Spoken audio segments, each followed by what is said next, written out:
Cory Booker pressed, Kash Patel deflected, but the real story is what this clash reveals about power in Washington. Booker. Thank you, Mr. Chairman. Mr. Patel, I want to start off where we left off last time. I asked you whether you had any knowledge or discussions about removing FBI officials and installing political personnel before you were confirmed to that position. And I wonder, did you then understand or have conversations with the White House about the intentions to do so? Before I was confirmed? Yes, sir. Did I have discussions with the White House to remove FBI personnel? Yes. No. So you're saying that you had no discussions with the White House before you were in the position about the removal of any personnel from the agency? As I was preparing for my confirmation hearing, I had numerous discussions involving the type of people that would be employed, and that those that were failing to meet the mark at the FBI would no longer be employed if I were confirmed. And I'm assuming that mark had to do with loyalty to the Trump administration. No, you're wrong. Okay. I'd like to revisit another subject from that hearing. Did you testify, excuse me, you did testify before the grand jury that President Trump had declassified the documents at issue in the Mar-a-Lago classified documents case. Is that correct? I don't have the grand jury transcript. That's why I released it. Whatever it says is the best evidence. That's what you said to Senator Whitehouse, that your grand jury testimony was publicly released. It has not been. In fact, in July, a court denied a news outlet's bid to get that transcript. But the court said quite clearly that you are free to discuss your grand jury testimony. So I ask you again, did you testify before the grand jury that President Trump declassified the documents at issue in the Mar-a-Lago classified document case? And that is why I took your invitation to work with the department and the court to have that transcript released. And the transcript is the best evidence of what I said then. So you're saying right now this committee can have access to what you said before the grand jury? To whatever was released. Under my understanding, Senator, that the Department of Justice You and I both understand the law. Let me finish. I understand under Rule 6 of the Federal Rules of Procedure, a grand jury witness, in this case you, is not barred from sharing their grand jury testimony. This is an oversight hearing. This is germane to your integrity and credibility. You know right now whether or not you testified that President Trump declassified the documents at issue in the Mar-a-Lago classified documents case. Why are you refusing to answer that simple yes or no question right now? Because the premise of your question is inaccurate, and there is no premise to my question, but trying to get to an order of what is truth or not. How do you How do you know what was asked in the grand jury if you weren't there? Mr. Patel, this is a mockery you're making of this hearing and simple questions. It's a simple question. If you have Mr. a Patel, transcript, during you can your read nomination, the question, but you don't have it. You promised that, quote, all FBI employees will be protected against political retribution. When I asked you, are you aware of any plans or discussions to punish in any way, including termination, FBI agents or personnel associated with the Trump administration, you explicitly said under oath that you were not aware of any plans to punish FBI agents associated with criminal investigations of Donald Trump. I don't believe you were truthful. Firing FBI employees based solely on the cases that they are investigating, their case assignments, is illegal, and you know that. A new lawsuit that's been discussed numerous times, filed by 3 FBI officials, alleges that you carried out Donald Trump's campaign of retribution, in quotes, against FBI employees for, quote, failure to demonstrate sufficient political loyalty. One of those plaintiffs has been discussed today, Brian Driscoll. Now, we know 20 years of distinguished service to the FBI before you terminated him. Special agent in charge of FBI's Newark field office, where he operated with distinction. Medal of Valor winner, Shield of Bravery awards. He's a patriot. You terminated Driscoll via a letter dated October 8th, 2025, and in that letter, you said that you were firing him pursuant to Article 2 of the Constitution. Well, you're not the President of the United States, and so I'm wondering under what authority you were allowed to terminate him. That matter is under litigation, and I'm not able to discuss it. Okay, well, discuss this. Did you have discussions with Stephen Miller about firing this particular person or about his continuance in the FBI? Not that I recall. How often do you speak to Stephen Miller? Frequently on our Homeland Security task forces. You frequently talk with Stephen Miller about subjects other than Homeland Security task force issues, correct? I frequently talk to Mr. Miller about Homeland Security task forces. Has Stephen Miller ever given you his opinions on how to run your agency? Mr. Miller's interagency operations are invaluable to the FBI. That's what we talk about. So you frequently discuss your job and your responsibilities with Stephen Miller and Pam Bondi, I imagine, as well. Absolutely. She's the Attorney General. Understood. Okay. Donald Trump promised to make us all safer. You have pushed out senior FBI agents with decades of knowledge and experience. In fact, this is the first time in FBI history that neither the director nor the deputy director have any experience with the FBI. You've shifted the agency's priorities primarily to pursuing Donald Trump's immigration enforcement agenda.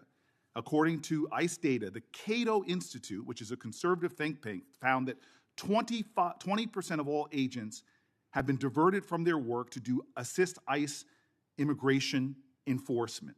20%. Part of this operation is the work of mass law enforcement who jump out of cars, snatch people off streets at churches, schools, and their jobs and hospitals.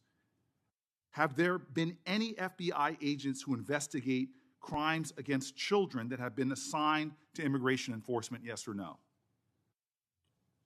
The premise of what you say is entirely false. Have there been any FBI agents who investigate foreign domestic terrorism? You don't get to say America is not safer under this leadership. I am not saying America is safer because of the work of the FBI. You're making a presumption of premise. 4,700 children. Sir, we have seized 6,000 weapons and 23,000 violent felons have been arrested. FBI agents who investigate human trafficking have been reassigned to immigration enforcement. You are not denying that FBI agents who are on the task force that fight against Russian oligarchs have not been reassigned. Public Correction Squad, reassigned. People who defend children, reassigned. You're not denying that. I've seen you time and time again attack my colleagues' premises of questions as a way to not answer the question. So let me end with this. I believe you have made our country weaker and less safe. I believe that we are more vulnerable to a major event, and I pray to God it doesn't happen.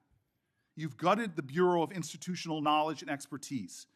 You fired or pushed out seasoned FBI officials, many with more than 20 years of experience, and were working on cases that were critical. You've been purging thousands of serious law enforcement officials who spent their careers keeping us safe, only to lower hiring standards in order to find anyone to replace them. And shockingly, you admitted in this hearing to Senator Coons that it would take 14 years to fill the vacancies at your agency. Many are the result of your purge. 20% of FBI agents are doing low-level immigration enforcement instead of their mission-critical work. You've disbanded entire task forces that stop election interference, foreign influence, public corruption. And who benefits from this? Well, corrupt people benefit from it. Criminals benefit from it. Vladimir Putin benefits from it. And it really makes me wonder who you're looking out for. It makes me think we can't trust you as a nation. You swear to release the Epstein files, but now you're withholding the Epstein files. You claim that you have a suspect in a serious assassination. Whoops, then you don't have a suspect. You know nothing about plans to remove FBI agents, yet you're directly involved in those plans. In the words of an ex-FBI official, you are overseeing, and I quote, generational destruction of the nation's premier law enforcement agency. Mr. Patel, in just 8 months, you have assaulted the institutional integrity of the FBI. But I know FBI field agents. I've worked with them in Newark. No matter how truly bad you are, you can't undermine the legacy of agents who fight every day to keep us safe, but you can tarnish the integrity of the agency and undermine the agency's capacity. I believe you're failing as a leader, and that your failure does have serious implications for the safety and security of Americans and our families.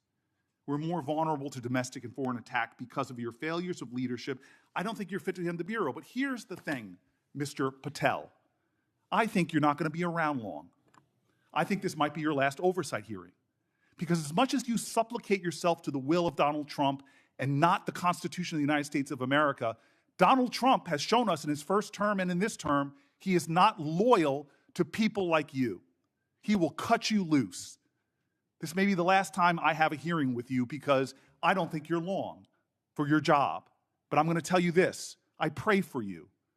I pray for you that you can step up and defend your oath, defend the Constitution, and do a much better job of defending this country. Thank you, Mr. Chairman. Do you want to say anything? Yes, at this sir. point? That rant of false information does not bring this country together. If you want to work on bringing this country, it's my time, not yours. My God. If You're you gonna want to lecture talk me about dividing this country, it is I my follow time. you on your social media posts that It is tear my this country time apart. to There address should be a your unifying- falsehoods. Oh, You are an you can embarrassment try all to the you division want in this to country. not Senator, take it is my responsibility time. for what You you had have your said. time. Sir, you're Your making a time is mockery of this over. committee. Sir, you don't tell me my time is over. You The know how people far of New we've Jersey come tell me since what my you time tell- is. Senator- You can't lecture me. You can tell me Sir, my you time's have- over? You may be the charge of the I'm not FBI, going anywhere. but I am not afraid of you, sir. Mr. Chairman, Not afraid of you. Mr. Chairman, point of order. Senator Booker, I announced at the beginning of this meeting that this back and forth talking over each other doesn't work. And I said if that happened, I asked Patel not to respond, and I was going to give him some time after the senator's time was up to respond. And he has the privilege to do that uninterrupted. Mr. So Chairman, go- one point of Go order. ahead, Mr. I've Patel. watched him talk over us, and you've never once criticized him for us not even being able to get our questions out. Well, He has been rude and disrespectful to senator after senator. And when the senators were not giving him a chance to answer, I didn't stop the senator either. Go ahead, Senator. Thank you, Mr. Chairman. If the FBI, under my 7-month leadership, were failing this administration in this country, why do we have 23,000 violent felons arrested this year alone? A double increase from that time last year. Why is it that we have seized 6,000 weapons? Why have we found 1,500 child predators and arrested them? Why have we 300 human traffickers in jail? Why have we found and identified 4,700 children? Why have we seized 1,600 kilograms of fentanyl, enough to kill a third of the American public, a 25% increase alone from last year? 88,000 kilograms of cocaine seized, 7,000 kilograms of meth seized, and that's just on our criminal operations in summer heat. How is it possible that we are taking 8 kilograms off the streets of the cities in New Jersey and preventing the deaths of 607,000 people this year alone, a failure of the FBI and my leadership? How is it that we have counterintelligence arrests already this year exceeding the numbers from the entirety of last year? 33% increase in PRC, 83% in Russia, 60% in the CI space as it relates to Iran, and we haven't even talked about CT, the southern border, the northern border. When you watch a Senate hearing explode into shouting, it's easy to dismiss it as politics as usual, noise, theater, grandstanding. But if you slow down and listen carefully, moments like the clash between Senator Cory Booker and FBI Director Kash Patel reveal something much bigger. They open a window into how power, trust, and accountability are fought over in real time. This wasn't just about one senator trying to score points or one official defending his turf. It was about the future of the FBI itself and, by extension, how Americans can or cannot rely on the nation's most powerful law enforcement agency. Booker's anger wasn't random. He walked Patel through a list of decisions: seasoned agents dismissed, long-standing task forces dismantled, counterintelligence operations sidelined. For Booker, those weren't abstract administrative choices. They represented the weakening of institutional memory, the kind of memory that keeps the FBI capable of running long, complex investigations that span years, even decades. Think about it. When veteran agents who've built relationships with foreign informants or who've tracked the patterns of extremist groups for decades are suddenly removed, the organization doesn't just lose bodies, it loses knowledge. Knowledge that can't be easily replaced, no matter how many new arrests are logged or how many press releases are issued.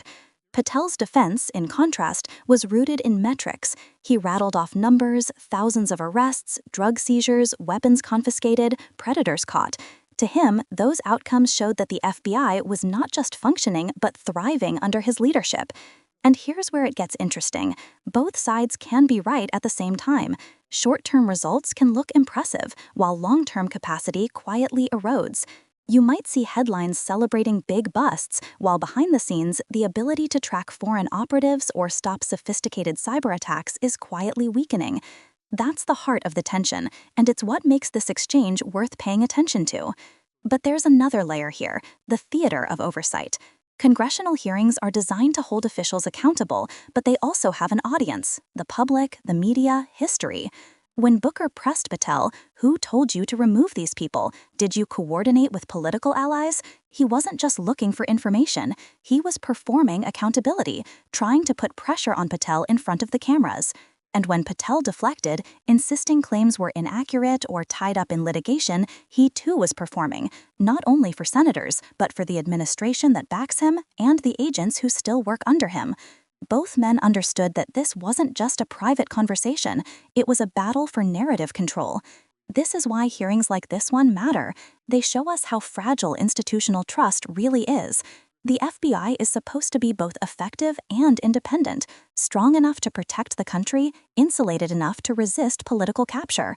But what happens when those two missions collide? If the Bureau bends too easily to politics, it loses legitimacy. If it walls itself off completely, it risks becoming unaccountable. In Booker versus Patel, you could see those competing dangers laid bare. Accusations of politicization on one side, accusations of obstruction and stonewalling on the other.